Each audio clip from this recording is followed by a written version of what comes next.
जब कल लेक्चर शुरू किया ना, तो सबसे पहली बात आपको ये पता चली कि सैलरी एक ऐसा इनकम हेड है जो किसी लॉस को अपने अंदर अकोमोडेट नहीं कर सकता। इसके अंदर कोई लॉस समा नहीं सकता। लेकिन दो लॉसेस ऐसे हैं जो किसी दूसरे में समाना नहीं चाहते, जिसमें एक कैपिटल गेन का है हेड और दूसरा speculation, income from business based on speculation. तो ये दोनों अकोमोडेट नहीं करते। लेकिन इनका मसला ये है कि आप इन्हें कैरी फॉरवर्ड कर सकते हैं, लेकिन कैरी फॉरवर्ड होने में भी इनका इश्यू ये है कि ये अगले साल भी दूसरे हेड से माइनस नहीं होंगे, अपने ही हेड से फॉरवर्ड होंगे। क्लियर? अच्छा, और ये 6 साल तक कैरी फॉरवर्ड हो सकते हैं। अलबत्ता कैपिटल गेन में जो सिक्योरिटीज वाले हैं वो 3 साल तक जाते हैं। अच्छा बच्चों, इसमें मेरी बचत यूं हो जाती है कि एग्जामिनर 6 साल लंबा सवाल बना नहीं सकता। इससे हमारी बचत हो जाती है, हम याद करके निकल जाते हैं। अच्छा बच्चों, अब बात आ गई सेट ऑफ लॉसेस की। सेट ऑफ लॉसेस में जब हम पहुंचे थे तो हमने ये कहा था कि a loss under head of income which is not set off can not be carried forward next year. यानी कोई लॉस है ना, अगर वो सेट ऑफ नहीं ना, अगले साल कैरी फॉरवर्ड नहीं हो सकता। लेकिन साथ ही कहा नहीं घबराओ नहीं, ये वाले कैरी फॉरवर्ड हो सकते हैं, जिसमें business non speculation, business speculation and income from capital gain. हमने साथ ही एक डायग्राम बनाकर पक्का काम कर दिया था। सैलरी में लॉस होता नहीं, income from property, income from other source आगे जा नहीं सकते, क्योंकि इसमें आमतौर पर नुकसान होना नहीं चाहिए। लेकिन अगर हो गया है तो तुम्हें डंप करना पड़ेगा, यही छोड़ना पड़ेगा। हाँ, अलबत्ता ये 3 लॉसेस आगे जा सकते हैं। कौन कौन से? Non speculation business income, speculation business income and income from capital gain. ये बात हुई थी। उसके बाद आया था सेट ऑफ लॉसेस के अंदर आखिरी बात आई थी, और तीसरा पॉइंट ये था कि if there is a loss under the head of income from business non speculative business and a loss under any other head, the priority will be given to another head. The priority will be given to another head. अच्छा, तो priority दूसरे head को दी जाएगी, business के head को priority बाद में दी जाएगी। कहता है कारोबार से होने वाली आमदनी के नुकसानात से दीगर नुकसानात को तरजीह दी जाएगी, इसलिए उसे पहले इनमें से कटौती कर दी जाएगी। वैसे मुझे इससे कॉन्सेप्ट समझ आया। देखिए, होता यह कि आम जिंदगी में ना उसका ख्याल ज्यादा रखा जाता है जिसने जल्दी मर जाना है ना। जैसे बस जा रही हो और एक बंदा कह रहा हो मुझे बैठा लो, मैंने मर जाना है, तो आप क्या करेंगे? आप पहले उसको बैठा लेंगे कि यार इसने मर जाना है तो इसको ले जाते हैं, शायद ये बच ही जाए। नहीं बच्चों, तो ऐसी सूरत हाल में आप उसको बैठा लेंगे। इसलिए आपने देखा होगा कि सेट ऑफ लॉसेस में पहले किसने मर जाना है? पहले 2 ने मर जाना है। किसने? किसके नुकसान ने? इनकम फ्रॉम प्रॉपर्टी के नुकसान ने, इनकम फ्रॉम अदर सोर्स के नुकसान में। चूंकि ये आगे जा ही नहीं सकते, लिहाजा सबसे पहले income from property and income from other source को माइनस कर देना चाहिए। तो जिसने जल्दी मर जाना है उसे पहले माइनस कर दो। यानी रूल ये समझ आता है कि जिसने जल्दी मर जाना है उसको पहले माइनस कर दो, क्योंकि वो मर गया तो फिर उससे मुलाकात ही नहीं हो सकेगी। लिहाजा उसका जो लेना देना दे के फारग करो कि जाकर रोजे नशे ना बिना पकड़ ले। क्या हाल? तो लिहाजा हम इसको यहां पे ले दे कर देते हैं इसके साथ। ठीक होगी बात? अब आ गया income from capital gain, income from business speculation. इसने 6 साल तक चल सकना है, तो इनको 6 साल तक चूंकि चल सकता है, लिहाजा क्या करें? इनको उसके बाद कर ले। लेकिन बिजनेस ये लंबा भी जा सकता है, लेकिन स्पेकुलेशन वाला कितना जा सकता है? 6 साल जा सकता है। लिहाजा उसको तुम बाद में रखो। क्योंकि एक बात और भी है, याद ये रखना है कि ये मेजबान भी है। ये क्या है? ये मेजबान भी है। तो मेजबान एंड पे खाना खाता है, पहले मेहमान खाना खाता है। लिहाजा मेजबान होने की वजह से इसको खाना खाने की इजाजत सबसे बाद में मिलेगी, लिहाजा इसने जल्दी मर जाना है, इसको पहले डील कर लो, इसने जरा उसके बाद मर जाना है, ये जरा उनसे ज्यादा ड्यूरेबल है, लिहाजा तुम इसको क्या करो, हाँ क्योंकि ये मेजबान भी है। बेशक डॉक्यूमेंट में 6 लिखा है, लेकिन जब तक तुम्हारी हिम्मत है कारोबार का चेंज चूज करके फिर बंदा चलाता ही रहता है, नुकसान नुकसान तो चलते ही रहते हैं, क्या हाल, लिहाजा ये मेजबान का दर्जा रखता है। अच्छा, अब आ गया बच्चों क्या कि इसके अंदर एक बात आ गई, कुछ होते जब आप गोश्त बनाते हैं तो कुछ छिछड़े होते हैं, छिछड़े देखे कभी आप, तो क्या करते कि साहब उनको उठा के अलहदा कर देता, हाँ कभी इस्तेमाल में भी आ जाते। या यूं समझे जब बकरा ज़िबा करते हैं तो उसके खरोड़े होते हैं, खरोड़े समझ, पाए पाए पाए, तो पाए क्या गोश्त के साथ पकते हैं? नहीं नहीं, पाए हमेशा अलहदा हो जाता है। तो ये पाए हैं, कौन से पाए हैं? फाइनल टैक्स रेजीम, सेपरेट कर दो, उनको पका के अलहदा खाएंगे, मजा आएगा। इसी तरह सेपरेट ब्लॉक, साथ सेपरेट भी लिखा हुआ है, final tax regime, separate block, exempt income, इनको अलहदा रखो। इसका पालक का साग पकाएंगे, ठीक है, इसकी सिरी भून के खाएंगे, ब्रेन खाएंगे और इसके पाए बना के खाएंगे, तो लिहाजा ये गोश्त में शामिल नहीं करेंगे, इनको अलहदा कर देंगे। ठीक हो गया बच्चों? अच्छा जी, तो अब बच्चों ये तो बातें हमें समझ आती गई। अच्छा, लेकिन कैरी फॉरवर्ड लॉसेस का ना ये जो हिस्सा है ना, इसको आपने ज्यादा लिफ्ट कराई नहीं, कर इसको कल ना आपने लिफ्ट नहीं कराई, आज इसको ना थोड़ा टाइम देना पड़ेगा। वो क्या कहता है? If losses in a tax year under income from business non speculation is not set of in the current year, then adjusted losses shall be carry forward against the future business income non speculation up to 6 साल next following tax years in which the loss is incurred, के अगर मौजूदा साल में इनको मुकम्मल तौर पर मनहा नहीं किया जा सकता तो अगले 6 सालों तक मुंतकिल किया जाएगा, लेकिन इनके लिए अपने अकाउंट से कटौती होनी चाहिए।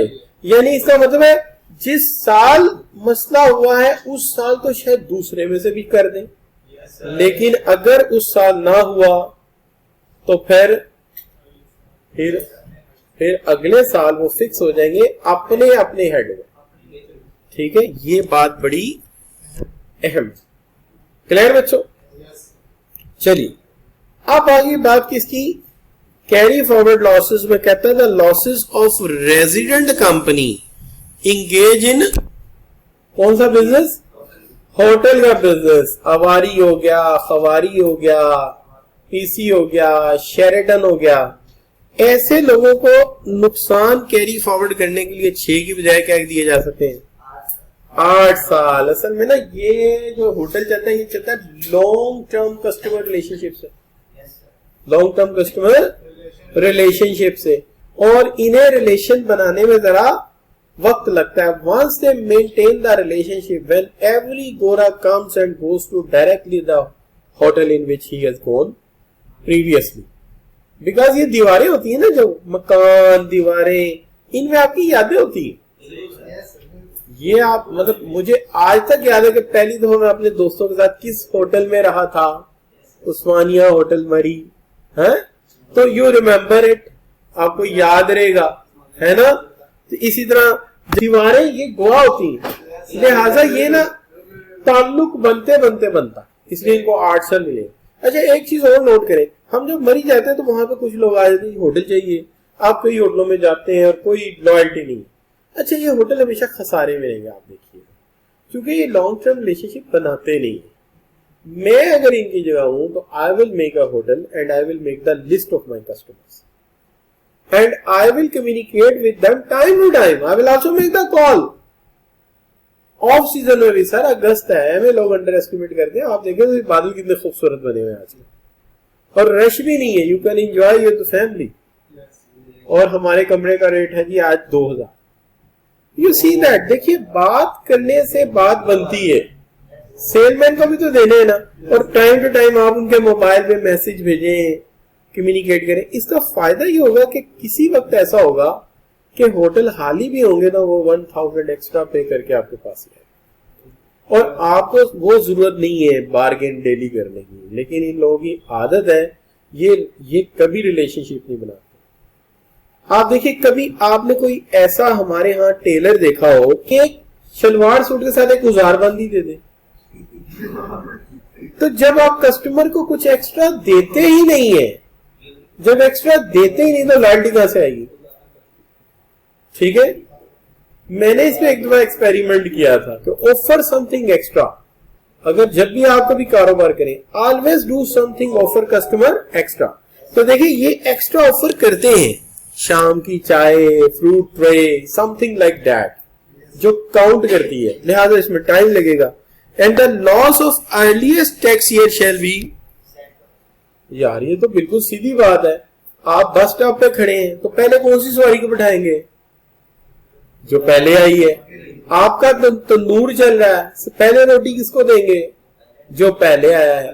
तो लॉसेस का भी वही हिसाब करें ना, जो रिवायती तौर पे होता है, जो पहले रोटी लेने के लिए खड़ा उसको पहले रोटी मिलेगी, तो लिहाजा वो लॉस पहले माइनस होएगा जो पहले बेयर कर दिया था या जो पहले आ गया था। क्लियर बच्चों?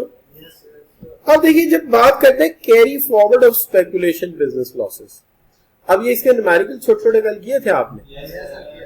कहता है loss under the head of speculation business for the current business for the current tax year shall be set of against any other speculation business for the current year. यानी स्पेकुलेशन के दो business में तो हो सकते हैं। तो कहता है एक ही साल में अगर दो स्पेकुलेशन एक्टिविटीज की हैं, दोनों में नुकसान उठाया है या दोनों में फायदा किया है, या एक में नुकसान किया एक में फायदा किया, दोनों में एक का नुकसान दूसरे से पूरा कर सकते हो। बेसिकली ये पॉइंट ये है, एक का नुकसान दूसरे से पूरा कर सकते हो। लेकिन if the losses is not Holi set of, not Holi, चले इसको बाद में कर लेते हैं, चले ये देख लेते हैं पहले। देखिए यहाँ पे 2 साल है, एक 20 है और एक 21 है। जब मैं 21 का साल देखता हूं ना, तो मुझे यहां पे इसकी टैक्स रिटर्न बनानी हो तो मैं कहूंगा टैक्स ईयर 2020 है, इनकम फ्रॉम अदर सोर्स, इसको मैंने यहां लिखा है यहां। अच्छा आप कहेंगे सर इसको अलहदा क्यों जाके लिखा है? यार वो गेन है, उसका कोई लॉस है ही नहीं है ना, वो उसका पीछे से ब्रॉड फॉरवर्ड आया हुआ है, तो उसको साइड में करो। इसी तरह कैपिटल गेन है, इनकम फ्रॉम कैपिटल गेन है, इसको भी क्या करो, उठा के साइड में करो, क्योंकि इसका भी ब्रॉड फॉरवर्ड कोई भी नहीं आया हुआ। अब 2 चीजें रहेगी, कौन सी? Income from business, income from business speculation activity A, speculation activity 1 and speculation activity 2। इनको मैं यहां रख लेता हूं 40 और 50, लेकिन एक माइनस में है। अच्छा अगर गेन आया होता तो मैं गेन डाल के टोटल कर देना था, पर मैंने 50 ऊपर होता 40 नीचे होता, तो मैंने यहाँ 10 लिख के टोटल कर देना था। लेकिन अब चूंकि लॉस आ गया है, अब चूंकि लॉस आ गया है, तो हम कहेंगे ये टैक्सेबल इनकम जो है आगे कितनी, और ये 10 जो है income from business, income from business का स्पेकुलेशन साइड का कैरी फॉरवर्ड है। क्या है? कैरी फॉरवर्ड है बट लॉस में। क्लियर जी? अच्छा अब देखिए, अब जरा वापस जाके पढ़िए। कहता है loss under the head of speculation business for the current year for the current tax year shall be set of against any other speculation business. जैसे ये एक्टिविटी 2 हो गई और ये एक्टिविटी 1 हो गई, तो 1 के गेन में से हमने क्या किया है, 1 के गेन में से हमने क्या किया है, 2 का लॉस बेयर कर लिया है। ठीक है ना? तो एक का लॉस दूसरे में एडजस्ट हो सकता है। लेकिन if loss is not Holi set of, तो होली सेट ऑफ तो नहीं हुआ, कितना बच गया है? 10 बच गया। तो the unadjusted loss shall be carried forward against the future speculation business. क्योंकि आपको पता है ये बुरी सवारी है, ये किसी और बस में नहीं बैठ सकती। ये कहते नहीं जी उसी से, तो कब तक जाएगा? 6 साल तक, जब तक लॉस अक्कड़ होता है। क्लियर बच्चों? तो 6 साल तक ये चल सकता है। इसका मतलब ये हुआ कि हम टैक्स ईयर 2021 में जब जाएंगे तो हम लिख देंगे यहां पे इनकम फ्रॉम अदर सोर्स, इसको फिर सेट असाइड कर देता हूं।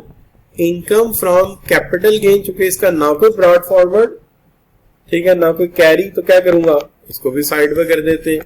लेकिन इनकम फ्रॉम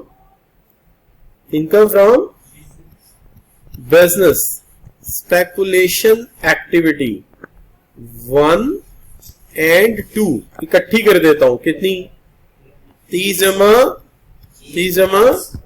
20, कितना हो गया, 50। ब्रॉड फॉरवर्ड क्या है, loss of income from business speculation, वो है 10, ये माइनस हो गया। अब ये 40 इधर जा सकता है क्योंकि ये गेन है, तो कितना हो गया, 130। ये बन गया आपका टैक्सेबल इनकम। क्लियर जी? अच्छा, अब बच्चों बात आ गई कैरी फॉरवर्ड। देखिए कैरी फॉरवर्ड किसका था, स्पेकुलेशन बिजनेस का। अब कैरी फॉरवर्ड किसका आ गया, कैपिटल गेन का। ये ला 59, वो कौन सा था, 58।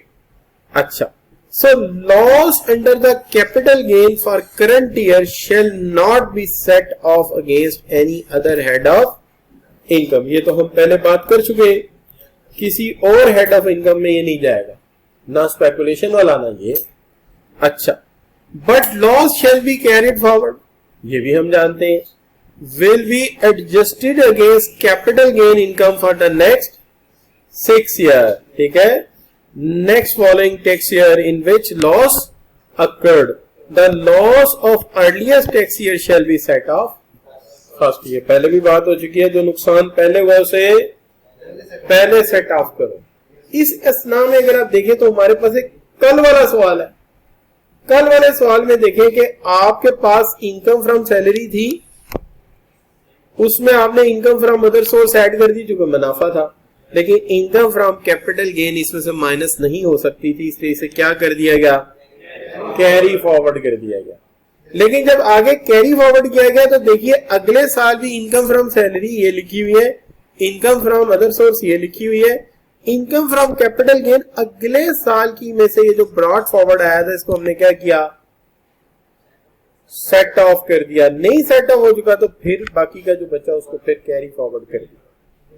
क्लियर बच्चों? इस तरह हम इसको लेके चले। अब बच्चों एक और ला आ गया, कौन सा, carry forward of capital losses. Carry forward of capital losses तो कहता है losses under head of capital gain for the current year shall not set of against any other head but loss shall be carried forward will be adjusted against क्या, against future capital. अच्छा, ये तो repeat नहीं कर गया मैं, ये तो रिपीट है, कहते बड़े आराम से कहते हैं हाँ आ गया नया 59 58 और 59 है। सिर्फ तस्वीर बदलने से घबरा जाइए भाई, तस्वीर ही बदली है और क्या बदला है। अच्छा एनीवे, लेकिन बहरहाल ये है कि 6 साल तक कैरी फॉरवर्ड हो सकता है और अर्ली वाला किसमें होगा, अर्ली में डील हो जाएगा। ठीक है, अच्छा ठीक होगी बात बच्चों। अब यहां पे है limitation on set of the carry forward losses. इसी कुछ लिमिटेशन है, वो लिमिटेशंस क्या है, मैंने ये सारा लिखा है MIE है सारा, क्या मेक इट इजी में क्या हुआ। अच्छा, AOP की बात हो रही है, AOP whose profit are chargeable to tax under income tax ordinance 2001। आपने सारा इन्हीं स्लाइड से याद करना है, ये आपको आसान लगेगा बनिस्बत बुक के। अगर वहां से हो जाए तो कर लेना, लेकिन ये है कि यहां से इजी रहेगा आपको। AOP whose profit are chargeable to tax. जरा AOP का चैप्टर जेन में लाते हैं एक दफा, फ्लैशबैक हो गया। चलो अच्छा जी, तो chargeable to tax under income tax ordinance 2001 shall be entitled to set off carry forward set off any loss against income of AOP। AOP का नुकसान AOP में से जाएगा, ये याद होगा आपको। हम नीचे ब्रैकेट डाल के वहीं छोड़ आते थे, किसी में एडजस्ट एक और बात, any member of AOP not entitled to set off carry forward loss, set off loss of AOP against his, अपनी आमदनी में से एओपी का लॉस बेयर नहीं कर सकता। तो ये एओपी में हुआ था कि जब नुकसान होता था हम नुकसान वही छोड़ आते थे। और आप जरा बताइए कि जो नुकसान होता था उसको कभी जाके हमने एडजस्ट किया था किसी मेंबर की इनकम से? वहां एक डैश डाल देते थे क्योंकि उसको वहां एडजस्ट होने की इजाजत ही नहीं थी। तो कुछ याद आया आपको? ये काम हम कर चुके हैं, ठीक है जी। हाँ, एक बात का ख्याल रहे, वो क्या, जब कारोबार बेचा जाए आगे तो क्या हमें वैसे ही सारे नुकसान उठा के आगे दे देने चाहिए? टैक्स वाले कहते हैं नया खाता नया नुकसान करो, पुराने नुकसानों का हिसाब छोड़ो। टैक्स वाले क्या कहते हैं? नया खाता नए नुकसान करो। क्या है जी? जब किसी ने कारोबार की चाबी दूसरे को दे दी, कारोबार बेच दिया, तो कहता है person who succeed to business of another person other than, इसको अलग कर देते, अदर देन इनहेरिटेंस, बेटे को ट्रांसफर नहीं, बच्चे को ट्रांसफर नहीं, वैसे सक्सीड कर दिया यानी बिजनेस किसी और को ट्रांसफर कर दिया, shall not entitled to set of carry forward losses of predecessor, पिछले के लॉसेस अब वो नहीं फॉलो करेगा, जो भी टैक्स रिटर्न आएगी उसको फॉलो नहीं करेगा। तो अगर ए ने बिजनेस उठा के बी को दे दिया तो अब यहां पे जो लॉसेस थे वो इधर रह गए। अगर आपको शौक है लॉसेस का तो आप यहां नए लॉसेस करें अल्लाह का नाम लेके और फिर आप अपने लॉसेस मैनेज करें। क्या हाल है? यानी दूसरे अल्फाज में कहा जाए तो वो कहता है ए का गंद बी नहीं उठाएगा, वो अपना गंद डाले जाके। नहीं, अच्छा नहीं, अच्छी बात करते हैं, बुरी बात नहीं कर रहे कि ए की गलतियों का खमियाजा बी क्यों भुगते, वो अपनी गलतियां करे, है ना। इससे मुझे एक वाकया याद आ गया। मेरे एक दोस्त है, वो होंडा सिटी उन्होंने खरीदी, चलानी नहीं आती थी, तो एक ड्राइवर रख लिया। तो ऐसी बारिश हो रही थी तो उन्होंने बड़ा उससे कहा कि यार आहिस्ता चल, रोजा खुलने वाला, बेशक खजूर रास्ते से ले लेंगे लेकिन तो आहिस्ता चल, लेकिन वो नहीं आहिस्ता चला। अब वो ये कि आगे करोला वाले ने ब्रेक मारी और भाईजन ने फुल स्पीड से, इन्होंने ब्रेक नहीं मारी, जाके फुल स्पीड से उसका बम्पर उड़ा दिया। ये निकले बाहर, उस बंदे से रिक्वेस्ट की, बड़ा मेरी उम्र से ज्यादा बड़ा मेरा स्टूडेंट था यूनिवर्सिटी में ना, एग्जेक्टिव क्लास। तो वो उसे कहने लगा यार बात ये, गाड़ी तो लग गई इस बेवकूफ की गलती से, अब रोजा अपने घर जाके खोलते हैं तो मेरा नंबर ले रहे, रोजा तो घर जाके खोल लेना, बाद में कर लेंगे साहब। वो भी बंदा तो मैं कहता है हाँ यार बात तो ठीक है। उसी वक्त ड्राइवर ने कहता है तेरे तो सुना था मैं आप एक्सीडेंट कर लेना सी, तेरे एक्सीडेंट में पैसे बढ़ने, चल दफा हो, मैं आपे चला लाऊंगा। उन्हें गाड़ी की चाबी पकड़ी, चलानी शुरू कर। कहता है जो एक्सीडेंट ही करना है तो तेरे तो सुना था मैं आप कर लाऊं, है ना। तो कहने का मतलब ये है कि उसका नुकसान जो बढ़ना है तो खुद एक्सीडेंट करके